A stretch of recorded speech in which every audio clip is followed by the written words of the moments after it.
Ambassador, why was Lebanon excluded from the ceasefire plan? What confusion did Pakistan now play? And this barbaric act, I mean, on the pretext of killing one Hezbollah operative, you've gone on and bombed an entire residential and commercial complex. So the fragility, the key gaps, and were we already expecting something like this? A very, very fragile ceasefire. It didn't even hold more than 25 hours. Good evening, Kabir. And now, important questions and probably no definite answers. One can only give an assessment.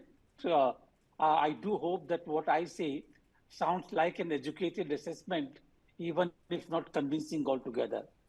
Number one, I'm quite convinced that both Iran and the USA are interested in stopping the conflict, war, aggression against each other, but the fighting going on. They are interested simply because neither the USA nor the Iran are benefiting any more from it than ever really. For USA, the domestic situation is more important. NATO, Europe are proving to be more intractable issues than they will have to, than they ever thought, and they need to deal with them.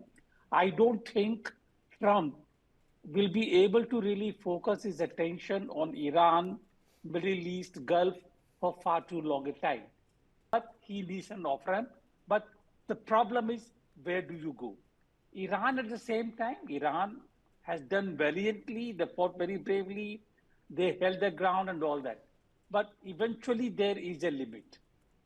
And I think slowly they are realizing that they may not be able to hold on to a state of Hormuz and the positions they have, the kind of the energy infrastructure they have. They may not be able to hold on to all that for a very long time. So they need to stop also.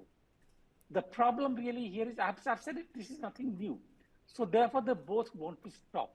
There are stories that in the case of Lebanon, there was a misrepresentation. It has not been proved by anyone at all. Whether Pakistan actually indeed played a dirty game or not, it's a speculation. They may have, they may not have.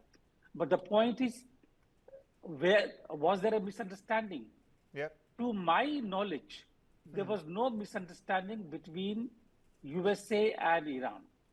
They have been saying it for a long time that ceasefire has to be between Iran and the USA, and the attacks against all the other supporters of Iran, obviously meaning Hezbollah, must stop. Israel was never prepared to stop.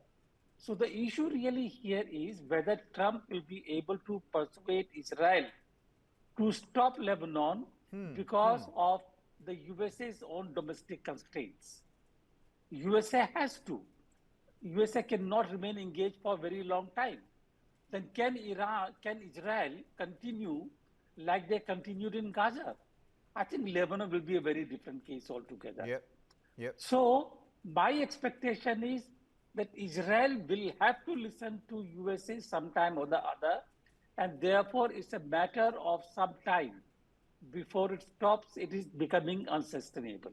Ambassador, is that going to be even possible? Tucker Carlson in his latest podcast says it's not just influence, it's infiltration at the hands of, the Israeli intelligence officers. They're not working from Tel Aviv, they're working from Pentagon. And, well, of course, I mean, that's Tucker Carlson. Of course. And, his supporters want him to run for presidency as well. That's a completely different topic.